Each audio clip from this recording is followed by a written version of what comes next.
Why does it do that? StreamYards, hold on. I don't know if I like this layout completely like this. Let me change it. Settings.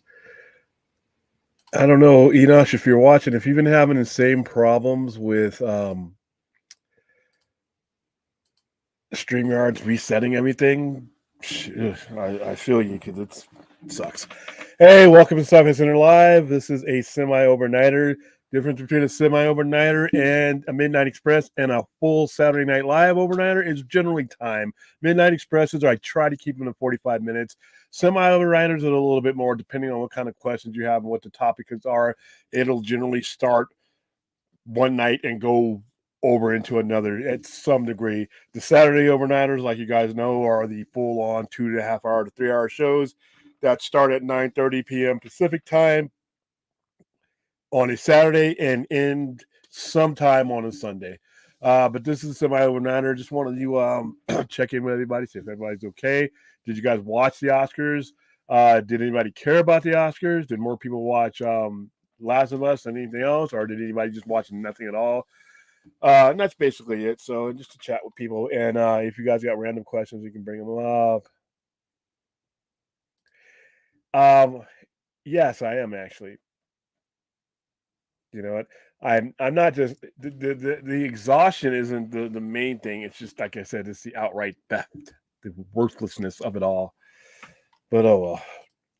How you doing, Anthony? So I'm gonna go into the Oscar list and let's go. That was the Oscars were pretty predictable this year. Once again, there was a bunch of movies. This is a year that I watched the least amount of Oscars because most of it to me was human interest bullshit. I was never going to see Banshees of Inisherin, whatever the hell that was. Tar, all these movies were human interest mess that I just had no interest in this year. I usually watch them anyway, even if I don't like them, so that I could get a full breadth of what comparison. But I saw the ones I needed to see, and the ones that should have won for the most part won. The only small dispute I might have, and it's not even a dispute, is I saw everything everywhere all at once, and I saw Black Panther, Wakanda Forever, and I thought that if there were ever a case for a tie, it was with Angela Bassett and Jamie Lee Curtis. I thought Jamie Lee Curtis was excellent in that movie. I think that Angela Bassett was just a little bit better, but like I said, it wasn't like she lost to someone who put on a bad performance. So let me do the share screen and share screen. All right, so we'll go down the list here. Hopefully, I don't want to sign up for your newsletter. I don't care. Let's see. All right, so let's start with all. Let's go down in the beginning because this is the way the order that they were done. Wow. I think Top Gun got one. All right, best writing original screenplay. The nominees are Banshees of Inisherin. Yeah, okay. Fablemans, Tar, Triangle of Sadness, a movie that I have never heard of. Sorry. And the winner was Everything Everywhere All at Once. That was one of the big winners of the whole night. I mean, like I said, it was I damn near swept the awards. All right, so best adapted screenplay, Top Gun Maverick was nominated. Living, I never heard of that. Glass Onion, Knives Out, I did heard of that. All Quiet on the Western Front, which I thought was going to be a bigger winner tonight than than they ended up winning. And the winner went to Women Talking, another movie that I know what the movie's about, but I have no interest in seeing it. Best visual effects, All Quiet on the Western Front, which I did see. The Batman, obviously, I saw that. Black Panther, Wakanda Forever, and Top Gun Maverick. See, I actually saw all of these movies, with the exception of the Avatar: Way of the Water. I haven't had the interest to see it, so I thought Avatar would be a stronger Best Picture nomination. He's got 2 billion. I think he's going to be okay. All right, Best Sound. All Quiet on the Western Front, Avatar: The Way of Water, The Batman, Elvis, and winner was Top Gun Maverick. So Top Gun Maverick didn't get completely shut out. I pretty much believe that was its only win. But like I said, it's just generally not the kind of movie that gets nominated anyway. So I think that's a win for it right there. Best live action short film, I saw none of these.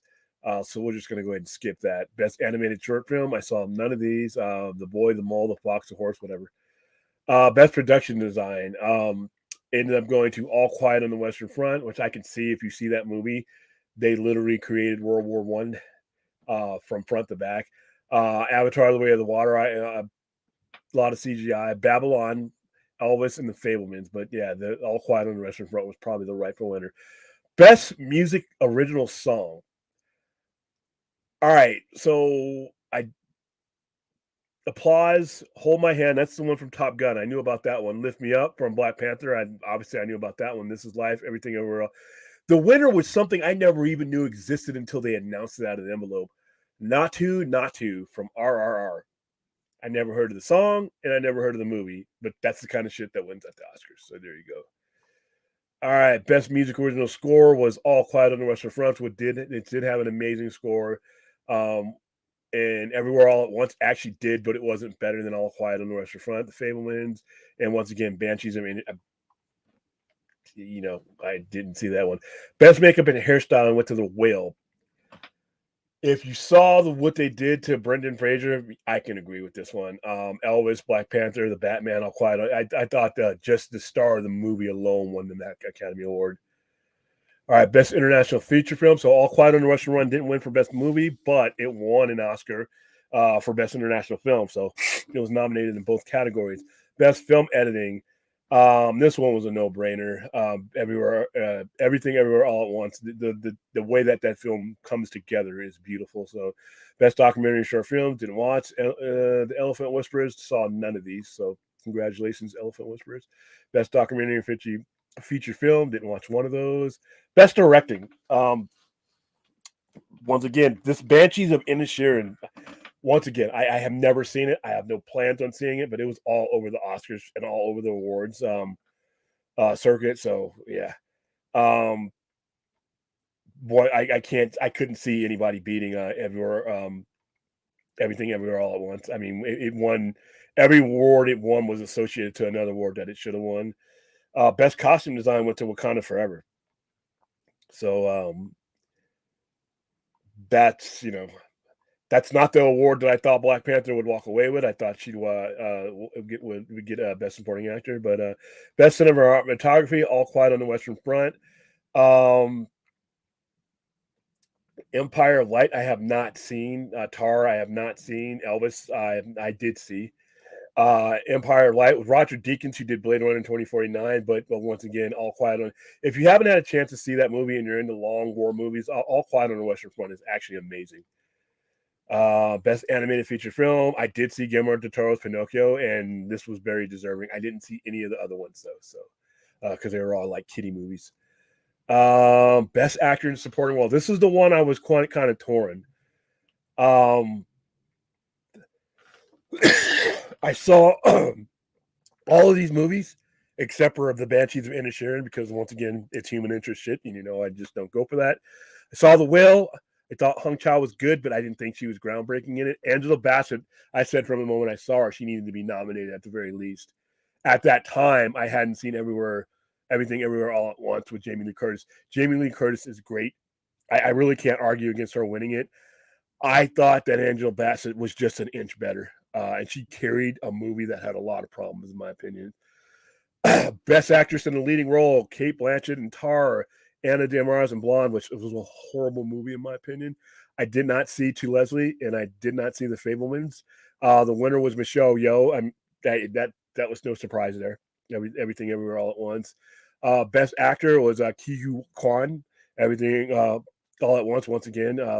Short Round, making it big, and then the rest of these movies I just either didn't see or didn't care about. And best actor in the leading role was Brendan Fraser for The Whale. I didn't see, I didn't see anybody beating him. Austin Butler I thought would have been a dark horse, but Brendan Fraser was winning everything on that one. And then the best picture, everything Everywhere All at Once, and it's a really great movie. This is one of those times where I'm not real. They didn't pick some obscure bullshit movie that made $8 at the box office, and then everybody finds out what the hell it is on Oscar night. This movie was A24's most profitable and best movie that they've ever done, and it's an amazing movie. And the sci-fi geek in me was rooting for this one the whole time. So, all right, so that was the Oscars. Nobody got slapped. Nobody got banned. It was a pretty chill show. It was pretty balanced. The musical numbers were right. It just didn't seem like a long, drawn-out show. They got to the point. Kimmel needs to host this thing for the rest of his life. Jimmy Kimmel is the best Oscars host. He keeps it going. It flows. Even the shit that just bored the hell out of me, because some of these movies just bored me to tears just seeing scenes from them. He kept it flowing. The presentations were fine. I thought this was one of the better Oscar shows in quite a while, despite the fact that most of these movies were just, like I said, human interest stuff that I have absolutely no use for. But even amidst all that, the best movie ended up winning. The best movie of the year, in my opinion, ended up winning. I wish the Batman would have gotten a little bit more nominations. I wish they would have got shown, because I thought that was one of the movies I thought would take home some of the non banner awards. But like I said, I didn't think Top Gun had a chance in hell of winning, but it was cool that it was nominated for Best Picture. I think the Oscars will never give Tom Cruise an award, but like I said, wasn't the greatest Oscars, but it just flowed pretty well. And like I said, after last year's debacle, the only reason why I even tuned into last year, because everybody was texting me saying, "Did you see Will Smith just slap the hell out of Chris Rock?" And that was it. Other than that, I don't even remember. I can barely remember that Will Smith won last year because of all the stuff that happened there. So there you go. Let's go to the chat. Still suffering, by the way, the allergies.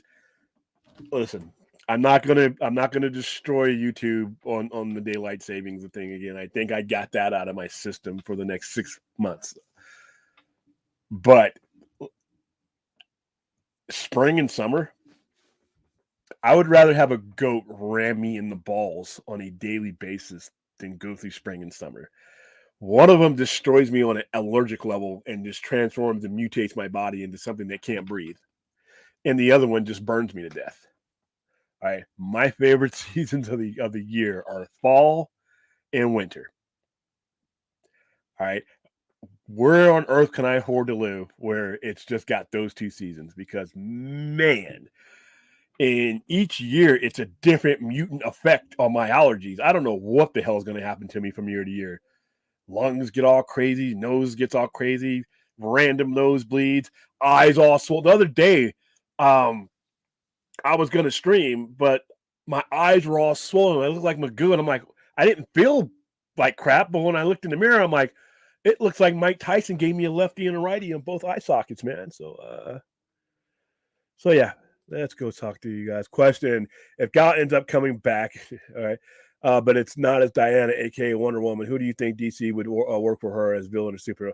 I don't think you see. The problem is when you put these characters in, they come in at the highest points that you can come in at DC. I don't think it would work. I don't think the audience would be able to relate to her playing, just like Cavill, another role in DC. The only role I could see her playing is an older Diana, but it would have to be a Diana. And Henry Cavill, to me, they could try it, but to me, once you played the main guy, everything else is a step down. Would you be able to see Henry Cavill as anyone but Superman, as Clark Kent? And I think it's the same thing with Diana. So if they're not going to use them on a regular basis, but we are going to see them again, let's put them in Kingdom Come. All right. Did Prez get nominated for an Oscar? No. And I really would. If there's any movie that I really, really need to see what happens next, it's Prey. Just based on the little cartoons and the paintings that they showed you at the end where the predators show up. Because obviously we know that those items and that gun ends up, hundreds of years later in somebody's hand. So I want to know that story. And I really, really enjoyed Prey. Especially after that debacle that was The Predator, the 2018 movie. One of the absolute worst science fiction movies in the modern era. So, J.R. Servant. Mark Hughes just had an article on Forbes pretty much saying the same thing you've been saying about The Flash and Aquaman 2. If they do bonkers, DC Studios plans are subject to change. Yeah. And that's just good business. That's just good business. You know, if you have something that's working, you keep going with it. Now, if you want to, James Gunn, if he can slowly integrate what's working into, and steer it towards what he's going for. But I wouldn't, if these things do well, I wouldn't disrupt it completely, because we will have achieved something that they couldn't have achieved in the previous 9 years. It may have been an ugly road, but you got there. Now you're there. Now you're making good money. Now you have the undivided attention of your audience. Do you really want to blow that up and go a complete left or right turn? I'm okay with an integration of what we have into what James Gunn has, or a transition. I'm okay with that. All right. I'm just talking about, from a money and a pure greed perspective. What James Gunn has planned is maybe money. Even no matter how much confidence you have in someone, you can't, anything can happen. Any set of circumstances could cause those movies to make less than what Warner Brothers Discovery wants or expects. So you have that out here. You have what if money. You have maybe money versus the money that's right there in front of you. You can smell that cash right there. It's right on the table. All right. It's really hard to pass that up when there's so many things going against you just to make a successful movie in any era. So rightfully so. If these movies do well, then I think, and I still think James Gunn should be the guy going forward, but I think that all parties involved should take a look at this before, they pull the lever on anything. Just take it into consideration. That's all. All right, so where can you watch Everything All at Once? It's streaming it. Yes, it's on Showtime. It's on Showtime. It's on Hulu, I think, but it's definitely on Showtime, because that's where I saw it.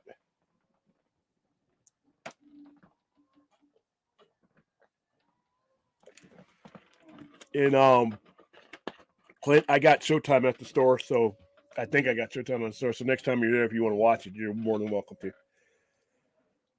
JR Server, I think they might as well give John Wick 4 the makeup Oscar for next year, just based on Scott Adkins. Look into it. John Wick 4 is gonna make a lot of money. I think this is gonna be the way they're hyping this one up. This is gonna be the best of the 4 chapters. This is the heaviest, definitely the heaviest that they've promoted it. I've never got stuff for John Wick movies. I think I got a couple pins or something, and maybe a couple of shirts. They loaded us up. We got coins. I showed you guys the other nights the coins and the stuff that we gave away for John Wick. So, and John Wicks they're just fun movies. They're just fun movies. I mean, just no real expectations other than you're going to see a lot of shooting, a lot of gun fu. And just, the immortal Keanu Reeves just kicking people's ass. That's all you need, I think as long as they keep this formula, John Wick's going to continue to make a lot of money. How you doing, Bev? What's going on? How you doing, Alastair? I am doing fine. I am fighting allergies, but that's going to be me for the next 6 months.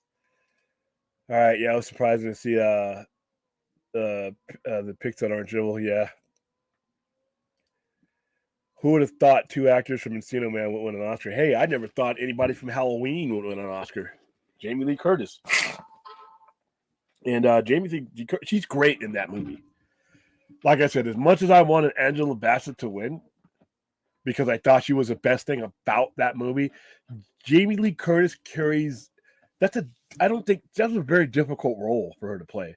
See, where I think Angela Bassett carried Wakanda Forever, because I think she and Namor were the best things about it. I think that my view of Angela Bassett's performance might be viewed because I thought Forever was a move as good as it could have been because of the decisions that they made in regards to recasting T'Challa. If T'Challa had been there to carry that movie and take up his rightful space in that movie and be able to have been played off of from all the characters, would Angela Bassett's character been as prominent as it was? Whereas Jamie Lee Curtis fit into a very weird, very weirdly fast-moving movie that had a lot of complexity to it, and she just did her role. So I think I may be skewed a little bit towards Angela Bassett because of the fact that I thought she had to carry a movie that the character should not have had to carry. So that's just my thought. It's just an opinion. But like I said, Jamie Lee Curtis winning, I'm fine with that. William, the reason why Batman and Black Panther didn't get enough respect because within the voting apparatus of the Academy, they don't give enough respect to superhero movies. I will agree to a certain extent because Joker won, Heath Ledger won for it has to be an epic performance. You're right, because it has to be an above and beyond. Like Heath Ledger's Joker was a legendary performance. You knew you were watching something special when you saw him on there. Joaquin Phoenix is the same way. It's not, a lot of it is the weight of the actor and the movie and the story. With comic book movies, it's nothing against comic book movies. Obviously, I'm a fan. But it's the distribution of what carries a movie and what an actor does to carry that movie, what he puts on the screen, what he means to the movie as far as what he means to the story and everything else. There's so many things going on in a comic book movie. It's hard to narrow down performances, what performances does this movie work with and what doesn't work with. Whereas Silence of the Lambs, if I take Anthony Hopkins 17 minutes out of Silence of the Lambs, that's not the same movie. If I take Thor or whatever out of Avengers, there's so many other angles that I can approach that movie from. If I take Joaquin Phoenix out of Joker, there's no movie. You see what I mean? It's just there's just certain things, and I do agree that they are biased. But on the other hand, I think it's a little bit harder to determine because how comic book movies flow and what carries a comic book movie versus what carries just a standard movie. Although you could say a movie is a movie and entertainment is entertainment, I don't think it's that easy. I think that they have to condition their minds to see what makes a comic book movie tick in order to be able to give it its fair due. Jared, how you doing? England, Maker Cersei. Once again, Cersei's a downgrade. Once you played the main character in that world, would we ever accept her as anyone else from Wonder Woman? I think that would be hard. I mean, maybe it's possible. Question, since Shazam 2 is showing heavy spoilers in the marketing, those aren't spoilers, guys. In the marketing and are using the original villains and not ones from the comics, how do you think interest in it will be lost? I think the interest is going to be lost because it's Shazam. Here's the thing you guys got to realize is that the original Shazam didn't make a lot of money. It was made for $90 million, and what did Shazam make? I think Shazam made like 375 or 400. All right, 2019. Wow, it's been 2019 since that is. All right, on a budget of 80 to 100 million, it made 366 million. Okay, so it wasn't like we were talking about a movie that a lot of people had interest to begin with. I loved Shazam. And as you saw last night during our stream, I'm all in for Fury of the Gods. But I am a realist. It's Shazam. So it's not like people were telling me like, oh, if Black Adam would have helped it out, if Dwayne Johnson would have been, no, it wouldn't have. No, it wouldn't have. Like I said, you have two characters that no one knows who they are, in an ocean of DC films that just doesn't support these type of characters being pushed to the forefront. If anything, the spoiler, it's not even a spoiler. I wonder, they never hid the fact that Wonder Woman was in the film, but that should help it. What they should have done though is it shouldn't have been hidden, just like with Black Adam. See, the problem with Black Adam is you had a cameo that you wanted people to go pay $10 for when they've already made up their mind. I don't know who Black Adam is. And so now what should have happened is if you were going to have Superman in that movie, he needed to be in the whole movie. Wonder Woman's cameo is not going to make one. It may help actually, but I don't think it's going to make too much of a difference because it's probably just a cameo. You see what I mean? It's not like she's in the, I don't, from what I can understand, she's not in the entire movie. So a cameo is not going to cameo with an illustrated. This is not going to happen, unfortunately. So yeah, lost interest. Unfortunately, and I'm trying to change this personally. Just the interest in Shazam is what it is. All right, Anthony William. I can't remember at what point in the comics the storyline happened where you see the younger superheroes verge off from older superheroes and they start Young Justice. What was that, New 52? I think you're talking about 2011, 2013-ish area. I've done my best to forget a lot about the New 52 as I can and still be a dealer. So I just started watching John Wick movies. Got to go see 3, but I'm liking them a lot more than I thought I would. Going to see 4 in the theaters. Yeah, I actually had passes to Tuesday screening, but I have stuff to prepare for this week, and I'm already going to be going to Fury of the Gods. So I had to pick one, and I picked the superhero movie. All right, did you see the Vegas odds and who in Vegas was expected to replace Daniel Craig? The top leaders in terms of odds are Richard Madden and Kit Harington. Those are two really good. How old are they? Because I know they wanted a younger Bond because you're going to be Bond for you're going to be Bond for quite a while. Quit. Harington, born in 1986. So Kit Harington is actually 36. That's a good age. Daniel Craig was what, 38, 39 when he got the role? And Richard Madden, I think, is the same age. I think they're actually the same. Yep, same age. He's Scottish. Ooh. Yeah, he's they're both about to turn 37. So if they did 10 years and they both look great. So yeah, those are good. 2 Game of Thrones guys. Damn it. Game of Thrones is just everywhere, man. You can't watch anything without seeing somebody from Game of Thrones in there. Well, Last of Us, Bella Thorne. At least Black Panther and Wakanda got for best costume design. Ruth Carter's Legend, yes, and the only African American only African American female to get multiple Oscars. I didn't know that until tonight. I did not know that. I mean, I know we've had men do it. Sidney Poitier's won. I think multiple. Denzel Washington has won multiple. But yeah, I did not know that no black female had won more than one Academy Award. There's only a few in general. There's only 7 or 8 of us that have won as far as female Academy Awards. So yes, he is definitely a legend. I agree.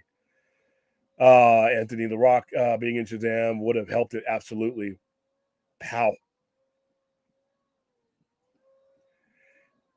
his movie didn't break 300 million. How is a movie that he's in and he's headlining that drew what? Hold on.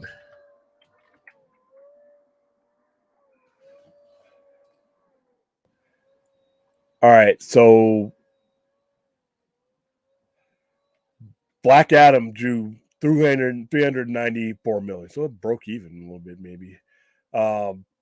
Actually, depending on who's lying about the budget, between 190 million and reshoots. So his movie drew 393 million. Shazam drew 375 million. How was his B character movie going to help Shazam? Shazam at least has another movie already out there. You have a better idea, and that's not much idea of who Shazam is, since they already made a movie, and this is a sequel than you did with Black Adam. How is a character that no one knows who it is going to give a boost to another character that no one knows who it is? If The Rock Johnson wasn't the deciding factor, then Black Adam would have made a lot of money. But people aren't going to invest in IPs they don't know. That's just the bottom line. It doesn't matter who you put into it. People are not going to invest in DC IPs that they don't know. All right. And remember when Marvel did it with Iron Man didn't make a bunch of money either, but they stuck with their plan. All right. DC wasn't, or Disney Studios wasn't pulling $1 billion. I think they didn't pull $1 billion. I think wasn't Avengers the first one to pull $1 billion? That was 4 years later. So how is a B character that people didn't really go to see in droves on his own movie going to help another B movie or B character that at least had another movie rolling into it? I don't see what it making that much of a difference. I know the desire there because of the story wise, but I don't think it would have made that much of a difference, to be honest with you. Now, if we're talking an A-level character like Superman being in these movies throughout, yeah, big difference. Or Wonder Woman being in these movies throughout, big difference. But a B character going to visit another B character, I mean, it's like when a tree falls in the forest and nobody's there, doesn't make a sound. That's pretty much what that is. So, I mean, I don't know. Yeah, but is it worth the cost of whatever you have to pay him to be in that movie for minimal, if any effect? That's just my question. Anthony Manzano, it says here that they were both born in 1986. At least Wikipedia did. I mean, you look. I've everywhere I've seen. Well, no, because Kit Harington was 23 or 24. Yeah, no, because he was in his early 20s when he started as Jon Snow. And so is Richard Madden, because they got them at the same age, because the storyline called for two boys that were the same age. Because one was a bastard and one was supposed to be Ned the Stark's natural son. So they were the same exact age. So you figure Game of Thrones started in 2011 and it's 2023. No, he's 36. He's 36. But even still, that's still a good age you got 10 years as Bond.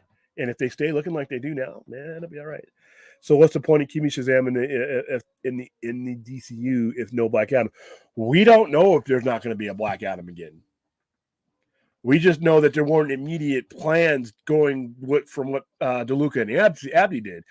James Gunn never said he wasn't going to use Black Adam again. And if you remember, if you go back to where Dwayne Johnson said when he made that announcement, he said for now. I mean, so we don't know if Black Adam's ever going to be used again.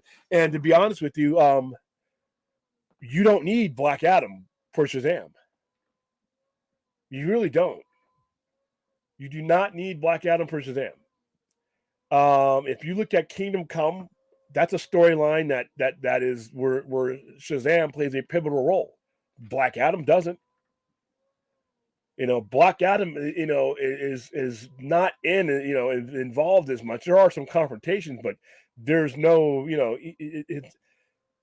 Shazam's world doesn't revolve around Black Adam being there. He could do just fine without him. So that's not an issue there. But as far as we don't know who he's keeping in the DCU. Plus, we got to wait to see how Shazam does. I'm hoping Shazam beats expectations. I know it's tracking low, and I know, the people who know more than me are saying, but you know what? I'm hoping, Shazam pull in $500-600 million. I know it's not probably not going to happen, but if it does, if you pull in a $500 million movie off of a $125 million budget, that's another thing that should affect your decision-making process in this new world going forward. So, but as far as Black Adam goes, I don't think they were going to ever do anything as far as James Gunn either way with Black Adam, regardless to what Black Adam did, because of the fact that unlike the Flash and Aquaman, you're talking about top tier characters. I don't think that the DCU was the fate of the DCU was going to be reliant on a level character. It's different Flash because you have all those high level IPs there, so that's a big difference. So hold on for a second. Hey, there's my avatar. I have to sneeze off camera here and wipe my nose, so I don't want to gross you guys out here. All right, make sure. But yeah, so everything going forward, as far as what these movies makes, like Shazam is making good money on its own won't determine anything. I don't, because it's just not that it's just not a character that moves the needle. However, I do think that going forward, there are spaces for Shazam and Black Adam and some roles. I think that if they go Elseworlds and they go Earth One like they do with the original Justice Society, you could have a world where, hey, if you decide you still want to do Shazam movies, that they're still profitable for you, you can still do those movies. The Justice Society in the original comic continuity does not exist on the same Earth as Justice League does. So the possibilities are there. So I don't think we've seen Black Adam for the last time. I don't think we're going to, depending on how things go, I don't know if we're going to see them in their own movies, but I do think we'll see the characters.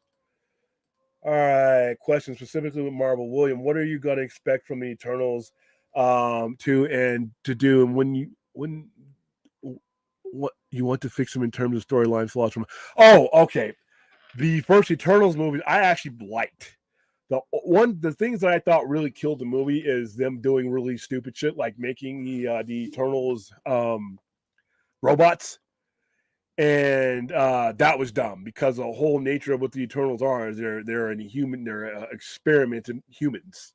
That's where they get their powers from, and then other Eternals experimented on each other, as far as making them immortal and their powers and everything else. So making them robots was stupid. And the Celestials, I thought, were misrepresented. So yeah, I'd fix those things.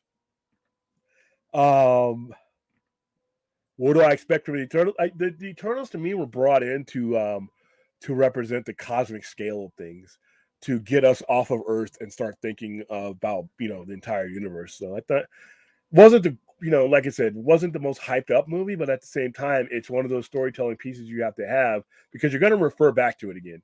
Trust me, as much as people didn't like Eternals, if they're telling the type of stories that it looks like they're going to tell, you are going to have to reference them many times over. So, all right, William, what's the worst accident injury you've ever had, and what did you learn from it? I've been pretty much fortunate not to get too many serious injuries. Most of my injuries go from repetition and wear and tear on my body. And the only thing I can learn from there is to slow down. Like there's been times where I've injured my elbows and injured my joints, and then I've had to learn and relearn how to lift things and lift things the right way. So things like that. So yeah, just learn to whenever you have any type of injury, like with joints or anything that I've had, they really don't debilitate me, but they do cause me pain sometimes. You just have to learn to limit yourself, um, get help lifting things, and do stretches. Stretches are huge. Try not to go into anything without doing some type of stretching, because your muscles tightening up will increase your odds of injury. All right, one thing I'd like to see come out of the Flash doing well is that a proper Batman Beyond. Here we go.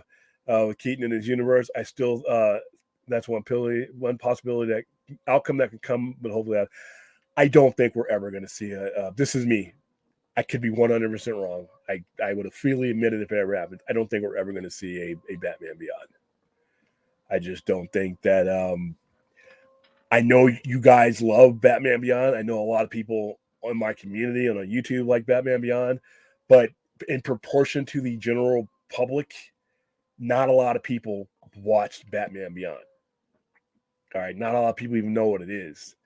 And by doing Batman Beyond, you're putting someone else in the cape and cowl that's not Bruce Wayne.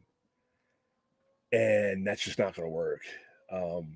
I see them doing other movies, like animation movies, because the risk reward is there. It's not going to cost them a lot of money. But I don't see a live action Batman Beyond. But then again, if there's anybody that's going to do it, it's the crazy man that's currently running DC Films. He gave me Weasel and Polka Dot Man. So just on that alone, Batman Beyond is not off the table. I don't think it'll happen, but James Gunn's a crazy man. So there you go. Question: do you think that Rey Mysterio had a chance to cross over in the movies or shows? He would have done well like The Rock because of him having to wear a mask and being a luchador. It wouldn't work. I think the biggest thing that Rey Mysterio has going against him is his size. Rey Mysterio is great. I mean, there's no denying his greatness. The problem with Rey Mysterio is Hollywood has a type, and Rey Mysterio just doesn't fit that John Cena, Dwayne Johnson Hollywood type. I mean, him not wearing a mask, but him being like 5'4", 5'6", I think, when you're looking for big muscle guys like The Rock, John Cena, Steve Austin, The Miz, people like that just have a certain look when it comes to action franchises and things like that. And then without knowing how much he could act, because some guys that are short can act. Tom Cruise is 5'6", 5'7", but he's a phenomenal actor. You're talking about a wrestler. Most wrestlers usually, start out using their physical acumen to get roles. Look at Dave Bautista. Dave Bautista got roles because he was 6'4", 285 pounds. Now he has since become a great actor, but that's how he broke through. That's how wrestlers generally break through. And Rey Mysterio, I just never had that Hollywood look. All right, Kevin Davis, Wakanda Forever, good film. Like I said, it was a good film for me. I just thought it was a flawed film, and I thought it had too many self-inflicted things on it for it to be anything better than just a good movie. JR, that was one thing he speculated on in his article, that more Black Adam, JSA, Shazam, and Cavill and Superman could be offshoot big hits in The Flash and Aquaman too. Yeah, I mean, use everything that you have. I hear people say, well, you need to start fresh and all that. I think people push that bullshit through their ears because, like I said, with the word reboot, I think people say stupid shit just because they're like a kid with a new toy. It's a word that not everybody can relate to. Like, they should do this, they should do that. Look at me, I'm smart. And I'm like, you're telling a studio that's in debt to play guessing games with brand new IPs when we've seen what even the best case scenario and the biggest alpha IPs have to go through when you restart them. You're wanting them to put their money on the table. And let's forget about Cavill as Superman. Let's forget about Ben Affleck as Batman. Let's forget about Gal Gadot as Batman. When those things can still draw you revenue, you want to flush those down, and these people want to start brand new with unknowns and subject everyone to a 4 to 6 year process of people embracing those. All the while, the stockholders are spending and losing this money. So yeah, I always say that you have to take inventory of what's here already. And everybody with the reboot deficiency in their brain, we just need to reboot. We just need to reboot. No, you don't burn down an entire warehouse because you find one loaf of bread with mold on it. All right, you take inventory of what you have, and you make that part of your thought process. It's not that hard. And even if you are going to go in a drastically different direction, how many times have I said wrecked runways lead to crash planes? You cannot go forward with this new thing and have anybody have any faith or care about it when it's the wreckage of what you've done or haven't done is in their rearview mirror. All your credibility is based on what you have done or haven't done. So you want to try to have that plane take off on a cracked up, jacked up runway. That plane's gonna land up about 1,000 feet further down in flames. Fix what you have before you start looking at something new. That's what I say. All right, William, what if the main Trinity actors for Guns DC don't want to commit to 10 years? Then they probably won't get signed. I mean, it's whatever it's, whether it's 5 years, 10 years, whatever it is that the producers say this is what you're going to do. If they don't commit to it, they're probably just not going to be in the running. That's all. Anthony, William, if they do a biopic of either Frank Sinatra, Sammy Davis Jr., Bing Crosby, or Dean Martin, who do you think would do well playing those people? wow, dude, these are always hard because the art of makeup and character acting is so advanced. It's just more than just looking like the person. I mean, because you can do a lot with makeup. You can do you can get and it's always hard for me to tell because the only thing I can tell you is based on what I've seen any particular actor do in the past. But you're asking them to play a character that's not on that catalog. So if I think it's this guy's good at playing like the Joker or playing this character or playing that character, I don't know what he'll look or sound like or act like when he's playing the brand new character that he's never played. And I also need to see the script. So I don't know. It would probably be best to go with unknowns, to be honest with you, unless you get lucky. All right. Ideally, I'd hope to see the outcome of the Flash be now we can do 6 or 7 universes at once between DC and Elseworld stuff. Service multiple audiences. They overlap where needed. Everyone's happy. And people are always an argument against that, and I don't believe it. Is people are like, well, that's too confusing. The people are not going to go for it. You're going to be competing against yourself, and I'm like, it's more bullshit to make that person sound smart. When you hear people say that kind of stuff, they're scrambling. They're scrambling to be coherent. All right. Your audience isn't a bunch of morons. And even if they are semi morons, you as the presenter, the author, the writer, the director, it is your job to present whatever you have faith in to your audience in a way that they can understand it. I don't care if it's 4,000 universes. If that's what you want to do, you damn well better be able to project that to your audience. And if you can't project and get your audience to buy in, you don't need to have your job. All right? If there's 7 universes and 7 universes make sense to what you want to do, then you present that to the audience in a way that they understand. That is your job. All right? It is your job to get the audience to buy into your vision.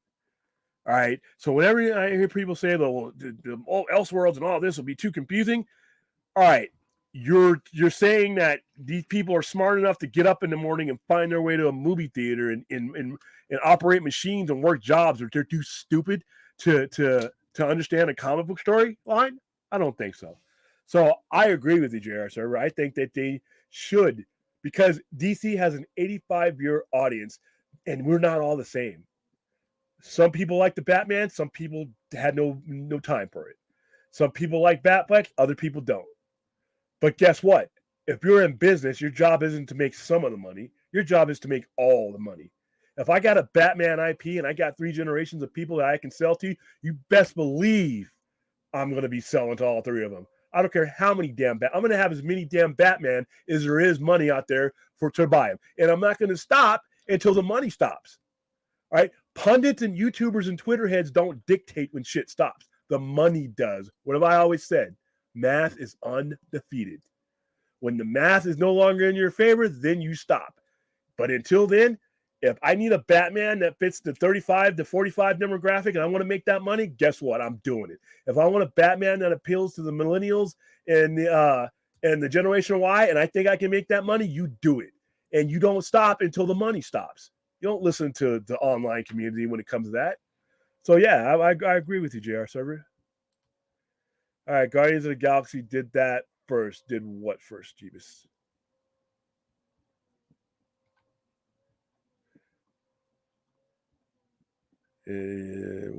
Okay, I don't know which they did first, but all right. Gunn is going to prioritize DCU over Elseworlds after the Batman trilogy is over. Elseworlds live action won't really be a thing.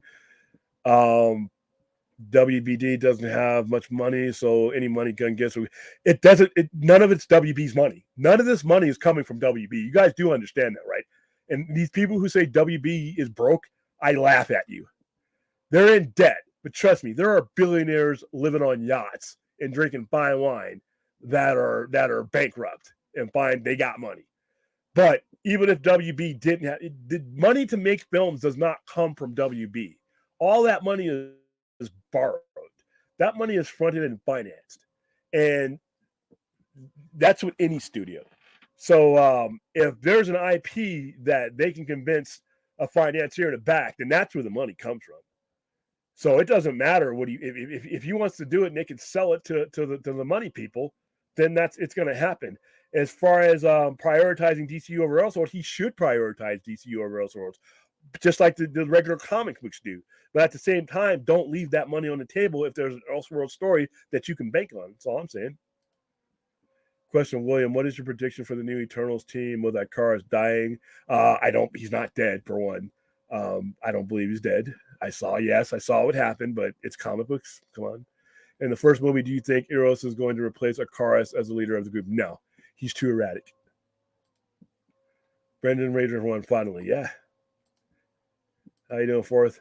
One thing I wanted to happen. I'm so happy I can put that to rest.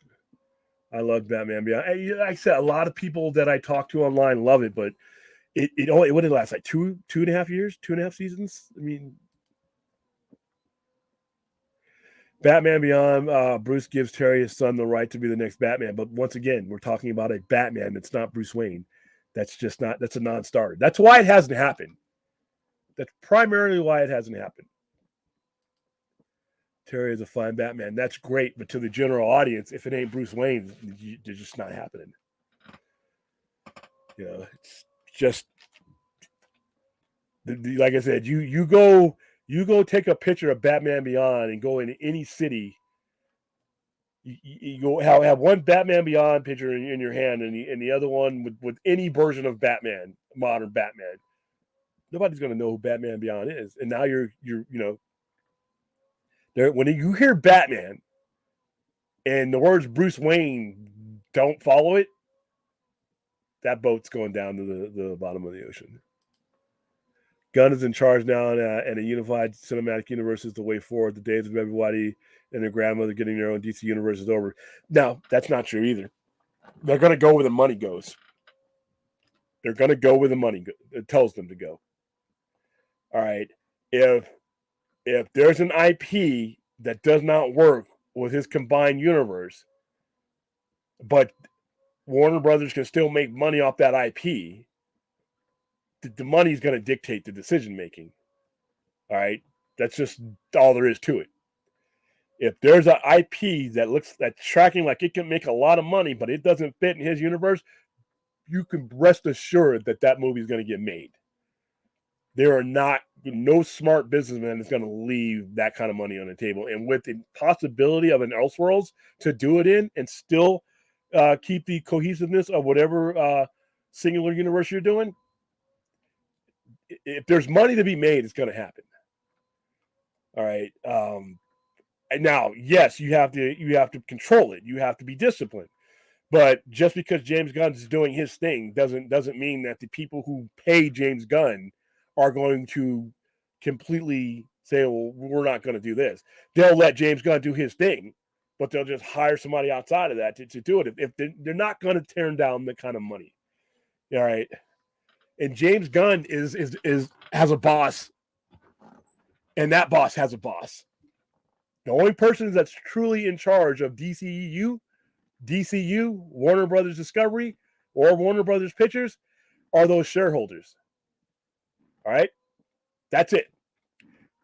David Zaslav can say what he wants. James Gunn can tell you his plans. Peter Safran can back him up with those plans. But if Mr. and Mrs. shareholders say no, then it's no. That's it. That's how companies work. All right? That's how companies work. And let's go. And there's one person in particular, that is even higher up in that. All right, so in the pantheon of Warner Brothers Discovery, Samuel D. Peraza is the chairman. All right, David Zaslav is the president and CEO, but when you're the chairman, all right, that's the presiding officer over the board, the assembly. That guy can call votes. That guy can call votes that get everybody under that fired if things don't go the way they want to. So when you say someone is in charge, just remember, as long as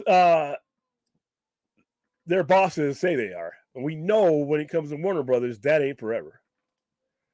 All right. I'm glad Fraser won. Anthony Manzano. Who do you think will replace James Gunn at Marvel as second? I don't know. don't know. I don't pay enough attention to Marvel's product as much until I actually go pay to see it. Hey, Chappie, how you doing? Yes, I did.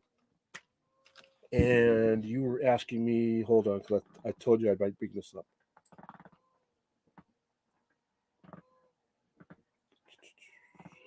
All right, so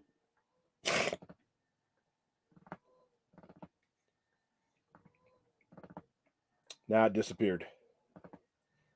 I saw your. Go ahead and re-ask your question because I saw it and I said I was going to bring it up. I think I might have already covered it, but all right. Apparently, David Zaslav announced that he's going to do a separate movie studio for Harry Potter. Do you think he will do that for Lord of the Rings too? Probably. Yeah. Very well cost. Okay, separate studio for Harry Potter. What if James Gunn is still using Jason Momoa as Ring Gal? You can't have Elseworlds on Netflix if you. Who said Netflix? Who bought up Netflix again? And who said they would be using those characters in an Elseworlds? If you decide that you don't want to go forward with like certain characters like in your main universe, so say for instance like we just bought up a Justice Society that don't exist in the same world as those characters you just listed, if you wanted to go forward with them and you don't want to have them in anything that's in not that you think you can make money off of, but you do not want to have in your normal continuity, like a Batman, or if you wanted to keep going with Shazam and you didn't want it in your main continuity universe, or if anything that you wanted to do that you don't want your main content, it doesn't matter who what the characters are. It matters whether it fits in the main continuity. It doesn't even have to be on Netflix. Just because it's an Elseworlds doesn't mean it's going to Netflix. So get that shit out of your guys' head. The Netflix thing is an old topic. You can do an Elseworlds right on HBO Max. You could do an Elseworlds right on your own universes. You can do an Elseworlds feature film right on your own screen. So why you don't need to do it on Netflix, and it doesn't necessarily need to be these particular characters.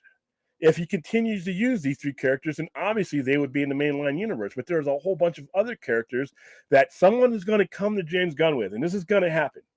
And they're going to come to him with a concept that is a lucrative concept that can make good money and can make a profit, but it doesn't fit within the flow of what the current DCU is. All right. You need another outlet because what are you going to do? Just don't make those movies? Don't make that money? No. You give yourself an outlet to be able to do different things, something that Marvel should have done a long time ago. Harry Potter can be a gold mine with the original cast. Yeah, those original cast is not even in their 40s yet. They should make as much money off of them as possible. Yeah, he's been saying that for quite a while. But you know what? Anything can happen. Batman Beyond should after successful theatrically. Yeah, I mean later down the line, I just don't think a live action Batman Beyond is in the cards. I don't think it's a smart move either. So, but no Keaton Batman. He's too corny as Batman. Yeah. Anthony from Down Under, how you doing, man? Do you think Brendan winning an Oscar strengthened Batgirl's case for me? No. They have stated their reasons for not releasing that movie. I'm not saying that Batgirl will never be released. Not anytime soon, but I don't think Brendan Fraser, because it was never about the actors. It was just a poorly managed movie, from what I can understand, and it was just one of the many mistakes that the previous regime made. There should have never been a Batgirl movie to begin with. So that was your first mistake. Monkey James, I was saying the same thing. These actors are being used in the DCU. It's going to be impossible to put them on Netflix, Snyderverse. Okay, first of all, no one brought up Snyderverse. No one brought up Netflix with you guys, but I will answer it. You don't have none of those are a factor. None of those are a factor in an Elseworlds. That's a possible way you could tell those stories, but just as I just explained, you are going to run into a situation that has nothing to do with either of those things you guys listed. That is going to be something that they think that is lucrative, that cannot fit because of storyline purposes or practicality purposes, or WBD might say, you know what, that's a great concept, but we don't want to invest our lenders' money into it. If you can find financiers or our platform, more than likely it would be Amazon before it would be Netflix. Then you go ahead with it and you executive produce it. There's going to be anybody thinks that that's not going to happen. You're a fool. You're an absolute fool if you think that that situation is not going to arise, no matter who's running DC. If someone is going forward with their cohesive universe and their plan, and something else comes up, either by their own imagination or someone brings it to them, and they think they can make money off of it, they're going to make that money either by selling that limited story, or like they did with the animated Batman or something like that, or another, or they're going to platform it themselves as an Elseworlds. They have that ability. That's just business, you guys.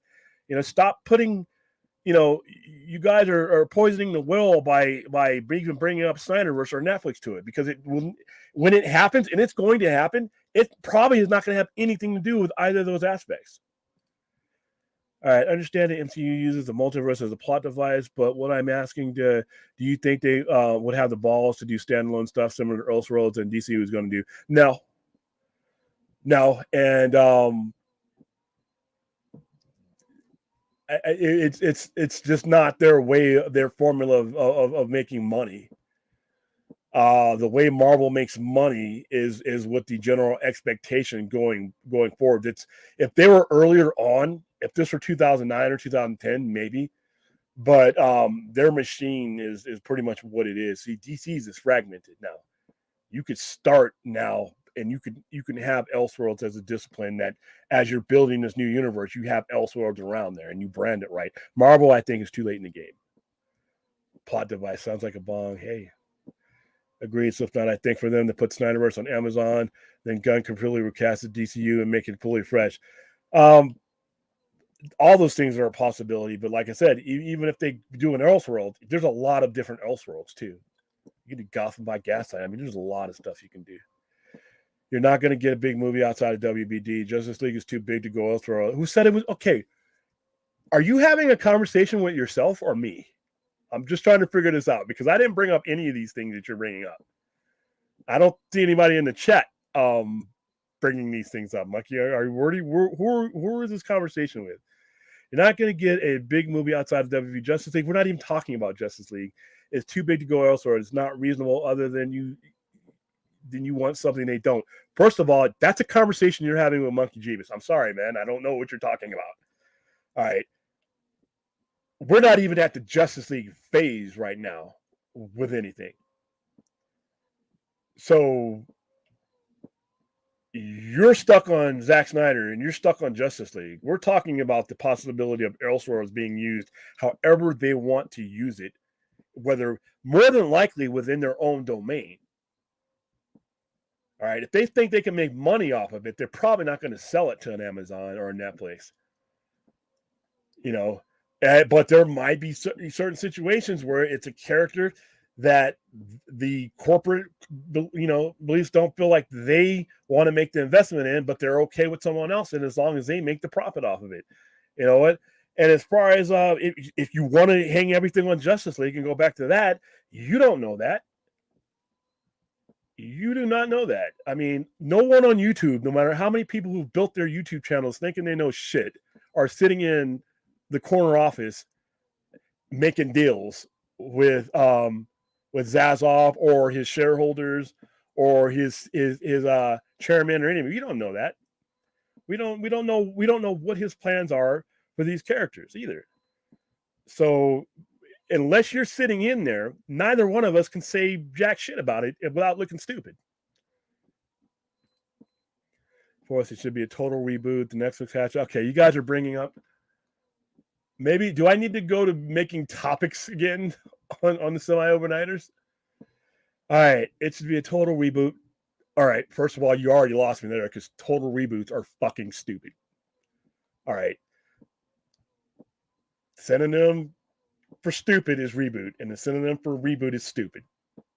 There's a reason why he's probably not doing a total reboot, because he's not stupid. Most reboots fail. Like I guess we're talking to Enosh a couple of weeks ago. We're going to do a show, and I'm going to prove my case.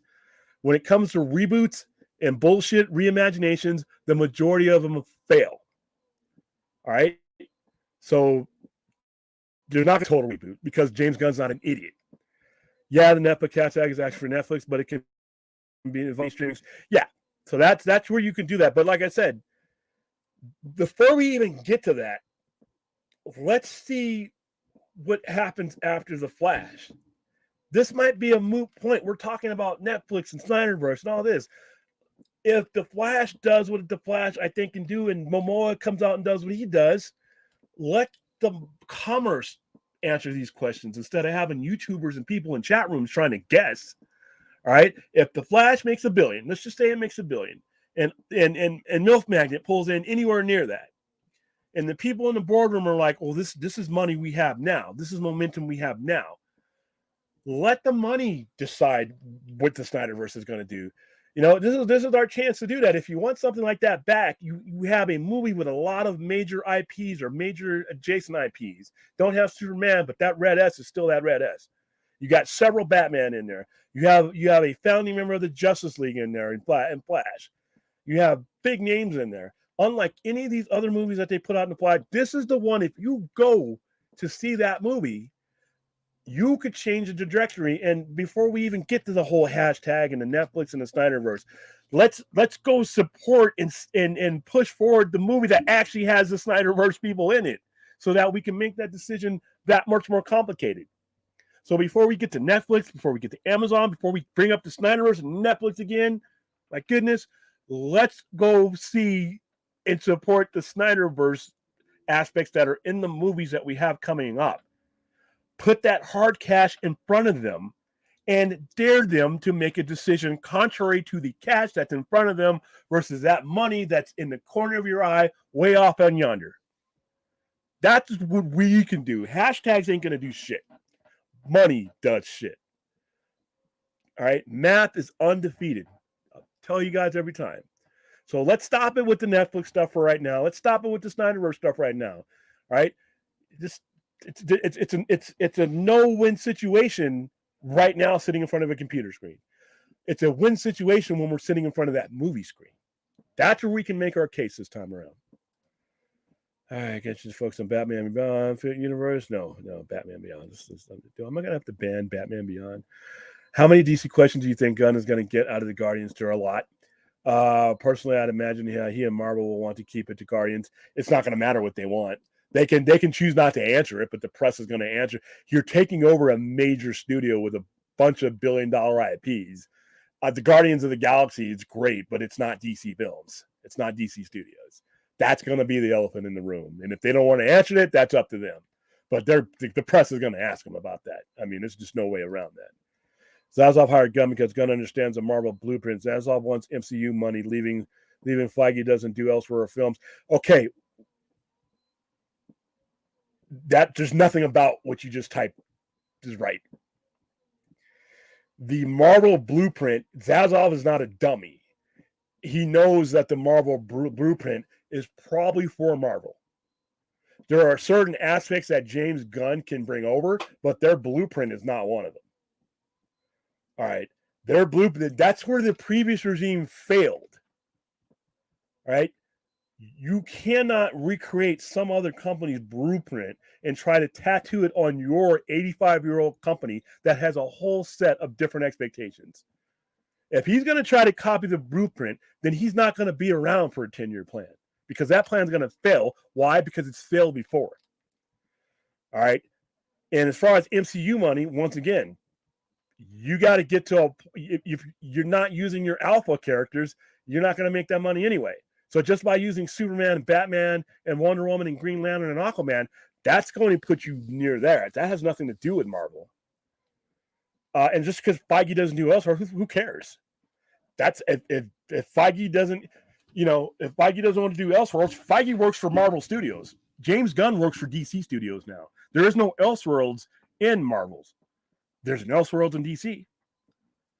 And you left your old office. That desk is over there. Your new desk has an Elseworlds. You use everything at your disposal if you want to be successful. I do not doubt that James Gunn is going to use Elseworlds. Right?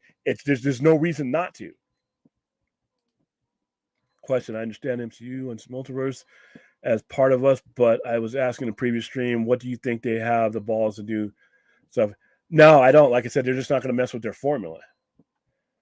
The Marvel formula is rigid to the point that it just is what it is, and it's already confusing enough. See, the Elseworlds, once again, you brought up something where Elseworlds is a plot device for Marvel, so it's not something that they do on a regular basis. They use it as a plot. DC is Elseworlds is a standard that has been around since post-Crisis, and then the alternate timelines and universe existed for 50 years prior to Crisis. So with DC, it's in their DNA. It's not in the DNA of Marvel. He has 10 years planned out. What are you talking about? It could happen for another 5 or 10 years. Dude, are you serious, Jeebus? He's got 4 years. If you think that James Gunn has 10 years to flesh this out, I got an oceanfront house here in Vegas that I will sell you today. He's got a 4-year contract with a team option. And if all those guys that I just mentioned, Samuel D. Pereza, and any of those stockholders are not happy with what they see in that initial 4 years, you think he's getting years 5, 6, 7, 8, 9, and 10? This isn't YouTube. I'm talking real money. All right. And are they going to be old enough for Kingdom Come? I'm just not, we're not communicating tonight, Jeebus. They're going to be old enough for Kingdom Come. You realize this is all imaginary stuff, right? Kingdom Come happens in the future. It doesn't happen necessarily in linear time. It's a possible future. Just like The Dark Knight, it takes place when Batman is 50. It didn't matter that when they did The Dark Knight, did it? They did Kingdom Come right in the middle of the mainline DC universe as an Elseworld. It doesn't matter when they do it, and how old they are. There's makeup. I mean, I don't understand that question, Jeebus.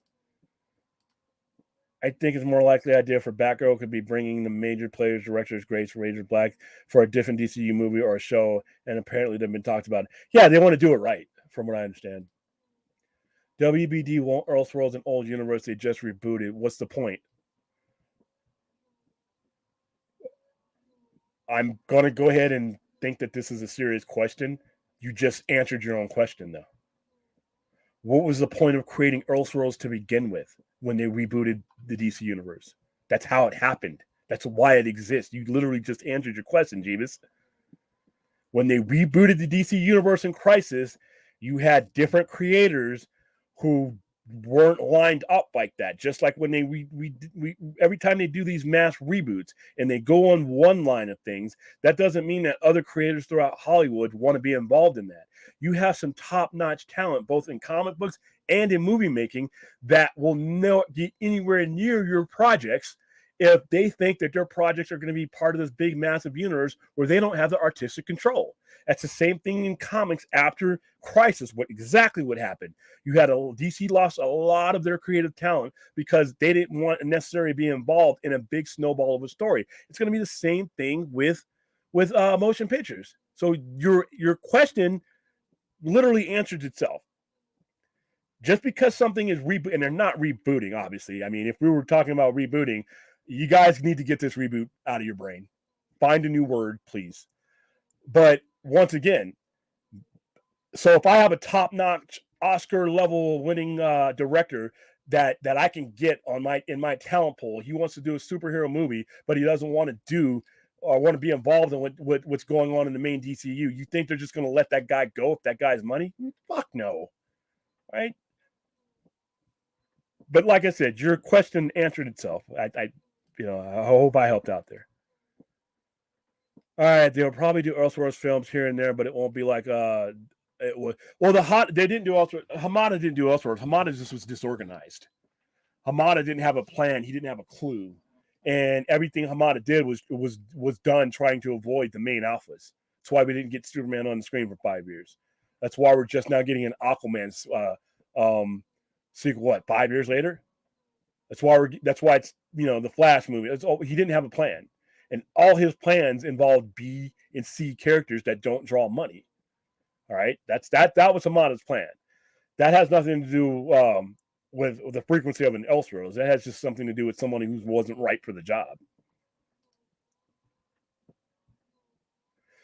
No, they probably will not use it. If they're using those actors in those stories, you probably won't even see those characters yet. Like I said, if your Snyderverse question would be answered if those characters continued on in their role. But as far as like the only time you would see those characters, those actors playing those characters, it would be in one storyline or the other. They would either be in an Elseworlds or they would be in the mainline universe. But before we even bring that up, stop guessing at this shit. Let's make that shit happen. Because, like I said, this whole reboot thing that you guys are in love with, the word reboot is not going to hold a candle to money. All right, we can bring up the ignorant term reboot over and over, and like that Bart Simpson meme where he's writing on the chalkboard, you can write it 1,000 times. Reboot ain't gonna mean shit in the face of money. All right, your case for a reboot gets real hard when you're playing guessing games now with money you may make, and you got money you're making. That's going to be an interesting question. And as fans, that's where we have a say in it. Not on YouTube, not on a hashtag, not in a chat room, but at the ticket booth. Like I said, you guys don't know that. Unless you're sitting in his office right now over his shoulder, we don't know whether he's going to do 1 or whether he's going to do 20. And you guys are also dismissing the things that drive these decisions. Money drives these decisions, not YouTube opinions. All right, money.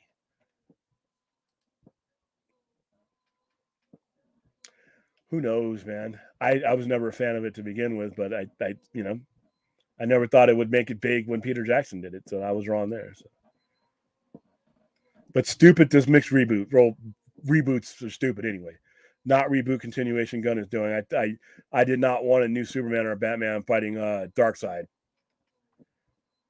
Once again, I have my opinion about how we would go. All right, here we go.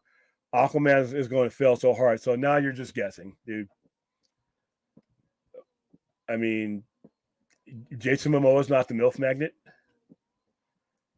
All right, now you're just trolling me, Jeebus. At least I know you're feeling okay. Cavill featured in DC should have never relied on Black Adam's box office. We should have already seen it. Yeah. That was poor management. That was Hamada. That was Sarnoff. That was Emmerich. That's why they're gone.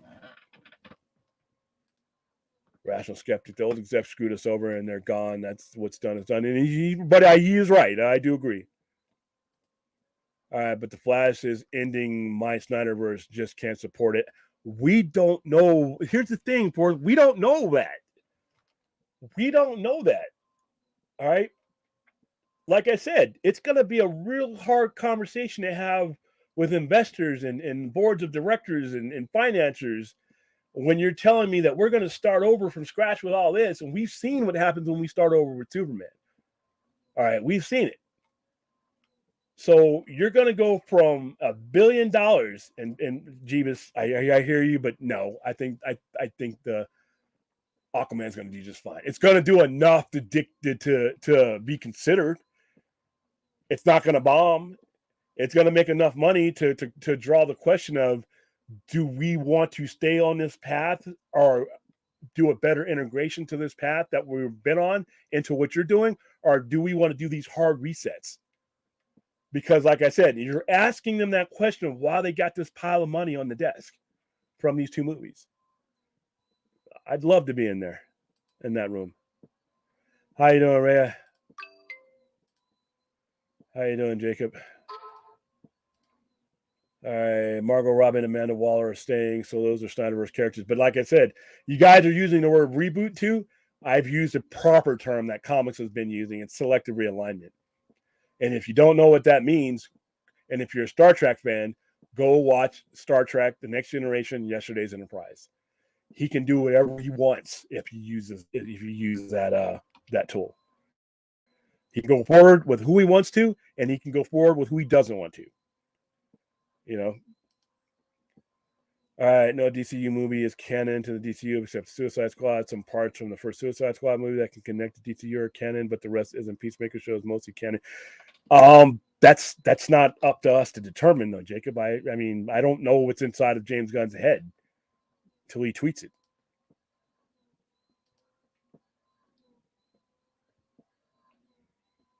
Yeah, we'll find out soon enough what's canon or not. That's the one thing I wish he would come out and say. What's canon? All right, let's see. I don't think he's going to. See, when James Gunn worked under DC, he was working under a lot of constraints that he's probably not going to have to work under here. All right, his bosses in Marvel are different than he wasn't running the show. He was an employee when he was in Marvel. Even if he was a high up employee, an employee is an employee. And even though he's an employee at DC, he's a much higher up employee at DC than he was. He dictates. You know, he will be able to dictate what he wants to do more so than he did with Marvel. So just because he worked with Marvel doesn't mean he's just going to come over and Marvelize it. He had a different goal, different bosses, different audience, different everything over there. All right, Mary, to try twisting my arm. I just get tired of some people saying the new DCU should have done standalone movies and then built. Oh yeah, here it was. Built Justice League similar to Marvel, but Zack Snyder had a plan. Yeah, and like I said, this is the biggest thing that any DC thing has going against it. Even James Gunn. We got people, smart people, intelligent people, educated people that cannot unfuck their brain enough to watch a DC project without viewing it through Marvel's lens. Well, Marvel set the standard. No, Marvel set the standard for Marvel. All right. And that has been the biggest thing since Man of Steel all the way up till now. We got people who just cannot unfuck their brain enough to watch a DC product with what DC's DNA is. Because Marvel did this over here, DC has to do this over here. And that is bullshit. Right?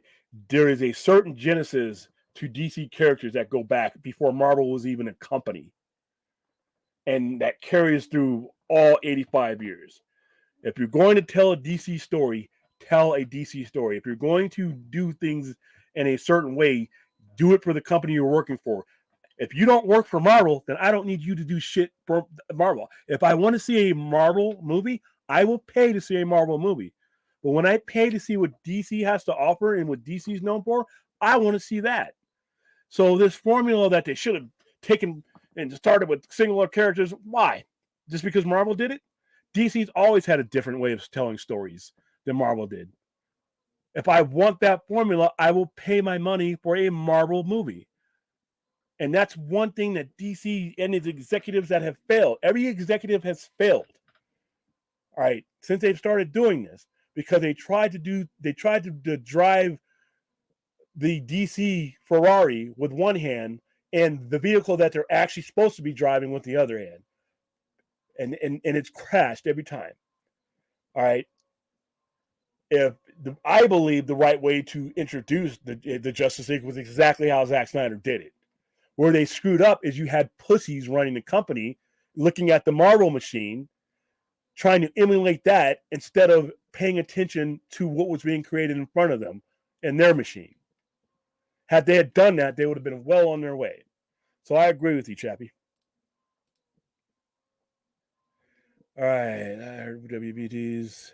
Yeah, I heard WB was disappointed that with Man of Steel's box office and $1 billion, even disregarding the fact that Man of Steel was the most profitable studio. Yeah, once again, driving down the road, you see that other car in the other lane with the hot chick in it and the cool ass stereo and the great speakers and the engines humming, and you're imagining yourself in that vehicle while if you turn your head, you'll see that there's a divider coming up and you should be driving your own car instead of running it into that divider. And that's what happened. Oceanfront house in Vegas. Yeah. Yeah, this 10-year plan is a 4-year plan with a team option. If he does well, we'll see 10 years. If he doesn't, we ain't. This is all there is to it. All right. All right, it's a 10-year plan, but Gunn will have to renew to do it, just like any other actor or franchise. Yeah, 4-year plan with a team option. Poindexter Shalana, dude, thanks again so much for getting Vicente as a guest. That was so funny. Yeah, and we kept him on for quite a while because I was a fan.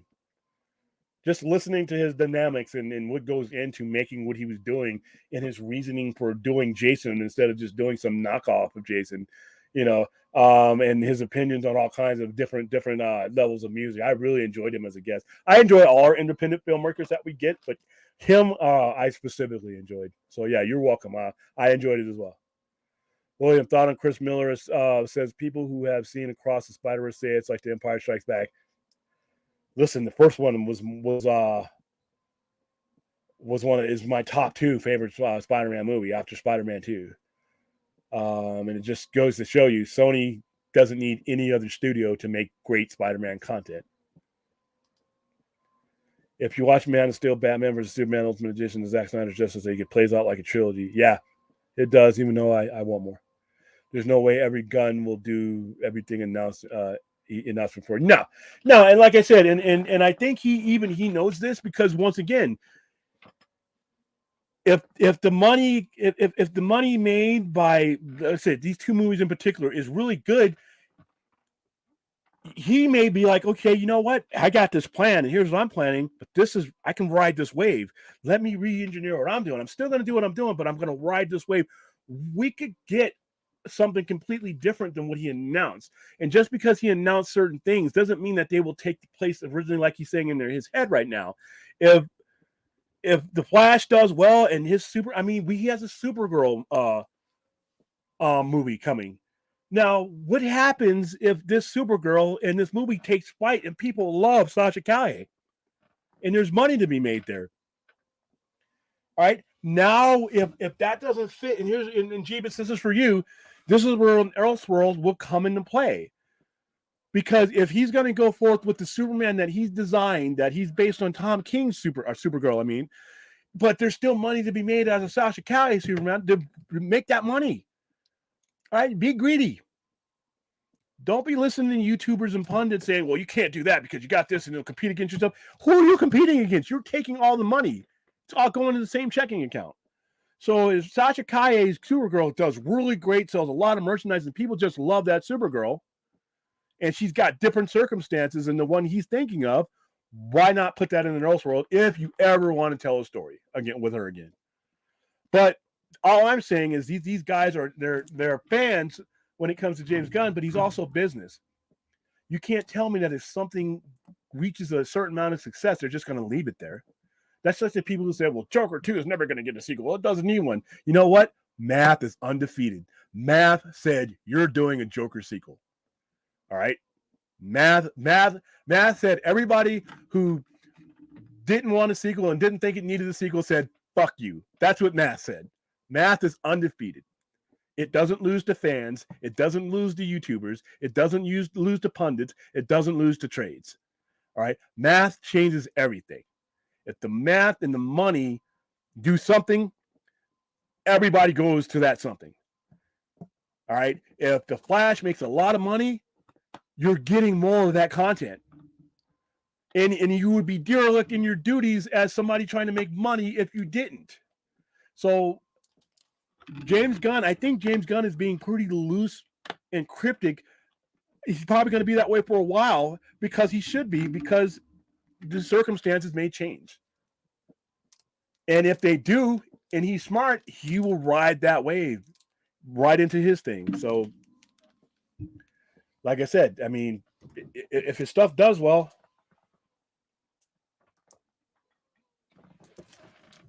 but like I said, I think these movies, especially after that Flash trailer, could have a big say on whatever he has going forward.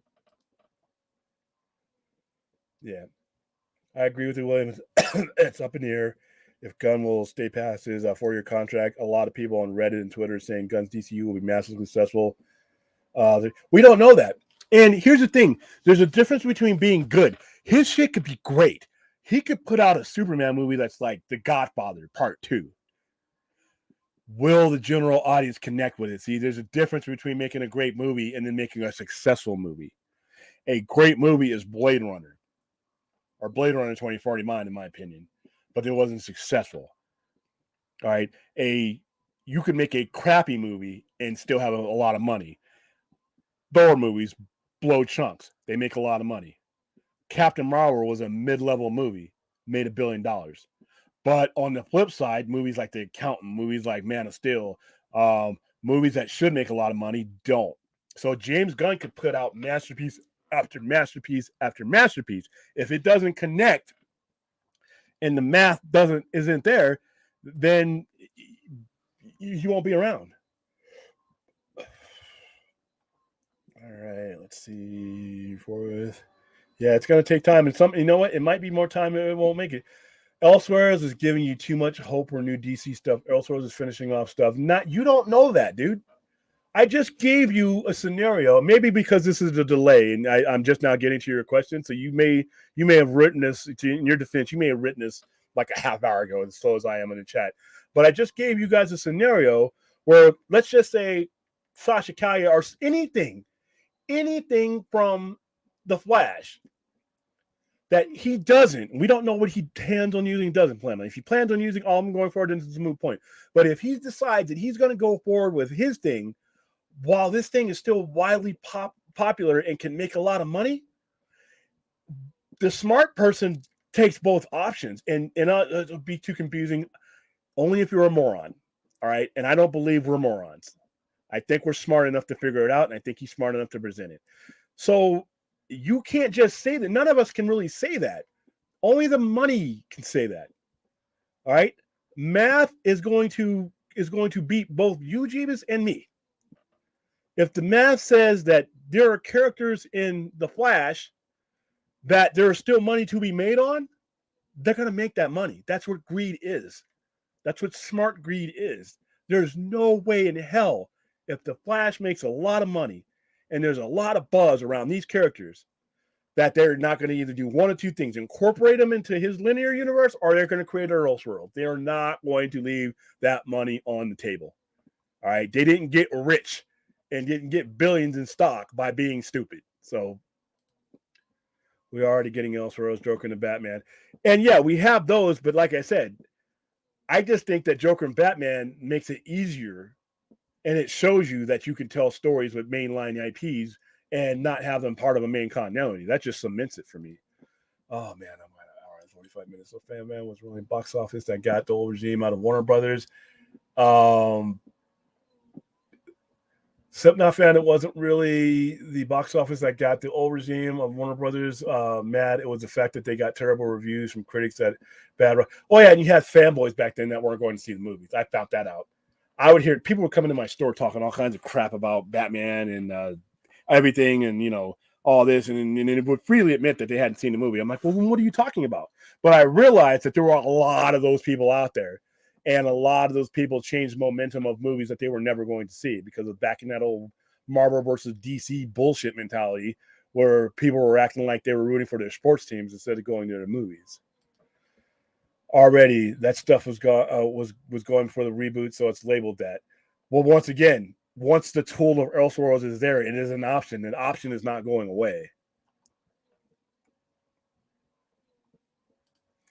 I don't think you understand Marvel and too much of a DC fanboy. Are you fucking kidding me, dude? Are you out of your mind? How are you going to tell me? I don't know if you're talking to somebody else in the chat, but if you're talking to me, I'm a comic book fan, period. All right. I've seen every Marvel movie that's been put out. I've seen every DC movie that's put out. I was collecting, and I was a Marvel fan and DC fan both equally before they were making these movies. How are you going to tell me I don't understand Marvel? I hope you're just trolling me right now. I hope you're just screwing with me. Let's see. Yeah, exactly. Math versus opinions. Math hasn't lost yet. And when you got to use opinion, you get from end up what we've had with DCEUs from 2013 to now.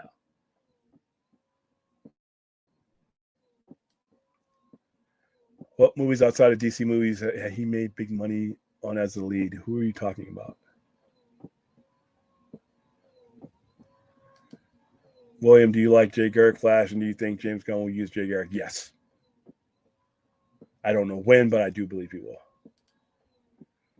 All right. Let's see. Can we all just say a little prayer that Shazam fell so we don't get more of these? Nobody cares about these villains. I don't want Shazam to fail. I mean, it's been put in a really bad situation from previous management, but I mean, I'm not rooting for Shazam to fail.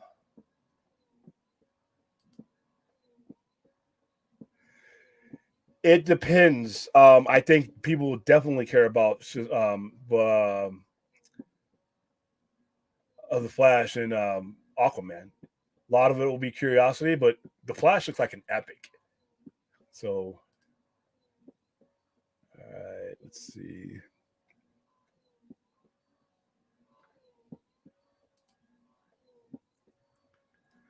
Well, it's what comic books have been doing since literally the mid 70s. Every time a new artist or a new writer or a new creative team would come on, they would reevaluate what stories that they wanted going forward. And in certain situations, they would write people out of history, or they would change the history, or they would do things, certain characters were now sons or daughters of certain characters. I mean, they would do whatever they wanted to. Certain characters would disappear. In certain iterations of comics. I mean, it's just what happens. When you're talking about, okay, so if I'm using the Justice League, or if I'm using a Superman, there's been plenty of times where the stories have been retold, even without the universe being rebooted, that change certain stories' origins. If you can modernize a character too. They've modernized characters that whose origin stories took place in times and places that are not relevant to the time and place that the character is currently being written into. So there's a lot of stuff that they can do. They take creative licenses and they do what they whatever they want. But if he wants to go forward he can go forward with Gal Gadot. He can go forward with any character he wants to, just by using the Yesterday's Enterprise. And for those of you who don't know what I'm talking about, Yesterday's Enterprise happened because something happened in the past that altered the future, just like what Barry's doing. And familiar characters were there, certain characters were not, because certain circumstances happened and those characters didn't exist. Just like in the trailer where Barry goes back in time and changes circumstances to where there is no superheroes on Earth, and that's how Zod takes over. So James Gunn could do that, and he can keep whoever he wants, and he can not keep whoever he wants just by linear selection, just like that. It's been happening in comics for years, and like I said, it's been happening in science fiction since science fiction's been on motion pictures. Yeah, I don't think it is. Please call me SK. It's no doubt. Yeah. All right. Because they're an integral part. A long time no see, SK. They're still an integral part of what DC has done, and you just cannot wish them away just because you want some brand new, glossy beginning. And those characters, unlike what previous management couldn't see, there's still money to be made. You're about to make a lot of money with these characters, with the Flash and Aquaman. I mean, you're talking about a new regime that just got here that's finding a way to make money off of IPs and actors and characters that the previous regime had 5, 6, 7, 8 years in their lap. Do you think it's possible after James Gunn's Superman movie we can see Henry Cavill Superman? Kingdom Come. Kingdom Come is something I think I would love to see. In Kingdom Come, you can do Kingdom Come, and that's an Elseworlds that does not affect your mainline continuity. The Snyder stuff failed as it was deemed too dark. I highly doubt Gunn will be allowed to continue what shareholders are wanting the Disney cast. Here's the thing though. There's one thing that the shareholders, if they looked at the product prior to them acquiring the company, they need to make DC cash. Because even Marvel didn't, like I said, it took Marvel a long time to get that first $1 billion movie. And not all of their movies are $1 billion movies. Look at Ant-Man and the Wasp. Look at Ant-Man and Quantumania. Look at Eternals. All right. Iron Man didn't break, what, 425? And that was it being extended run. So you cannot transplant Marvel's cash circumstances to DC because they do not apply. So I would hope everyone in that room would be smart enough to understand that. As far as being dark, I think we're going to see a lot of dark stuff from James Gunn. I think people think James Gunn is somebody who he's not. James Gunn can go dark real quick. Take a look at his catalog. All right, let's see. Mary Wilcox, even next year. Well, mistake number one, SK, is using the word reboot. There was never going to be a reboot. All right. Smart people don't do reboots. All right. So I think James Gunn is smart.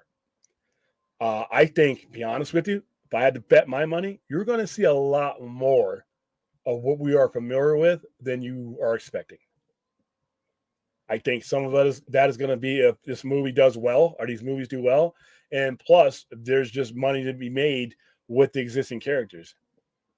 I don't think you're just going to, these characters are going to just disappear. I think, especially after Flash. All right. Wow. It's an hour and 45 minutes. So, yeah, we've done this on my note things. I haven't seen a Marvel film in a theater since Multiverse of Madness. They got some stale on me. She-Hulk finally fucked it for me. Yeah, I definitely have a preference of the storytelling because I just have always been able to relate to DC's way of storytelling, but I love Marvel stuff too. It's just that just hasn't been enough Marvel, stuff. For every Captain America movie, I get a Thor movie. So it balances out. I mean, I'm not gonna, lie and say I love everything that Marvel's put out because I haven't. About just under half of it, this has been bad. You have to accept audience. They have to accept audience want what they want and spend money on what they want. They aren't going to just because you don't agree.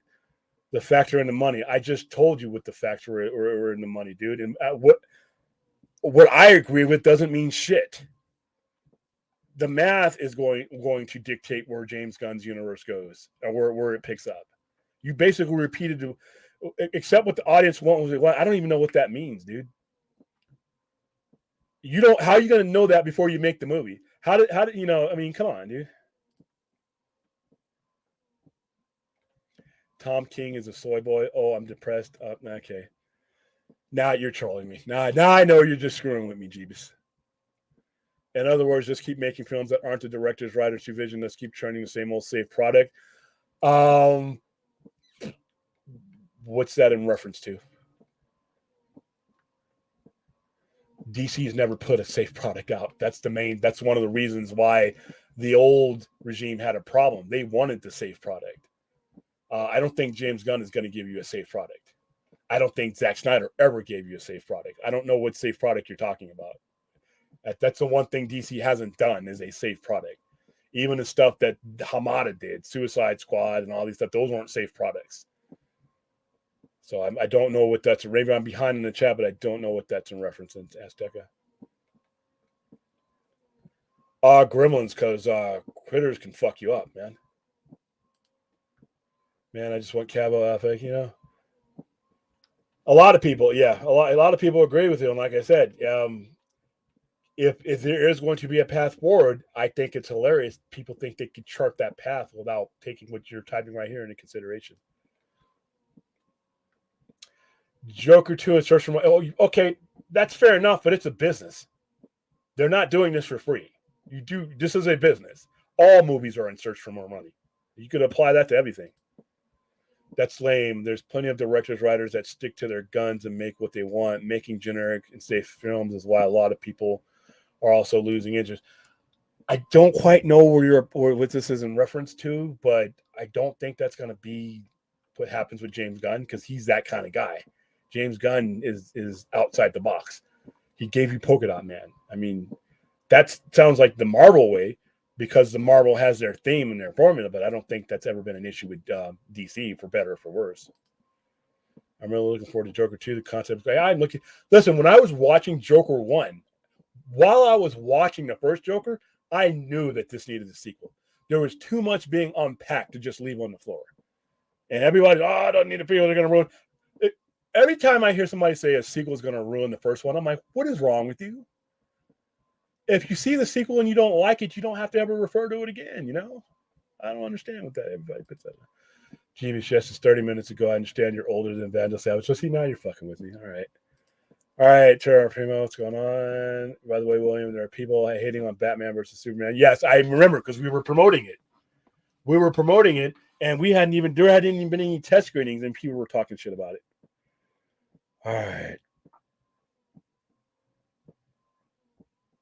All right, guys, I'm getting tired.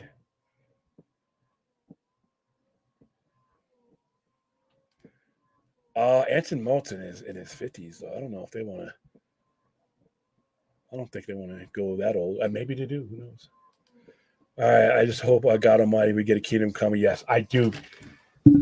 Kingdom Come.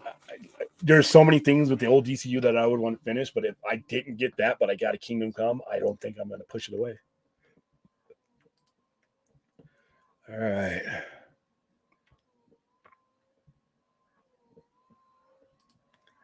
William, I will just add comment. I love that story. I listen. I know some people don't like Tom King. I'm not one of them. I love Tom King. All right, when you selectively realign, you get rid of a bad element, not a Cowboy Superman or a Black Superman. I would agree with you, but I'm just saying that's what he could do if he's not going to do a full reboot. He's just not. I just don't think he's that foolish. But he is probably going to look at this universe and see things that he can work with and mesh with his. I would agree with you, but I think that's what's going to happen. All right, guys, that's it. I've gone on almost 2 hours. Thank you guys for, including you, Jeebus. By the way, Monkey Jeebus, if you're in here, I know you troll me. I don't hate you. I just don't agree. So thank you, everybody, for being the best part of this entire overnight experience. I'm going to go take some Benadryl. I'm going to still mourn my lost hour from last night or this morning, whatever we're in now. And I will see you guys soon. We are coming up on April, and once we hit April, we're going to start having a schedule. So you guys don't just have to be alerted to when I'm on. You'll know when I'm on. So, all right, guys, thank you. And be safe. Have a good Monday. Have a good week. And I will see you on the other side.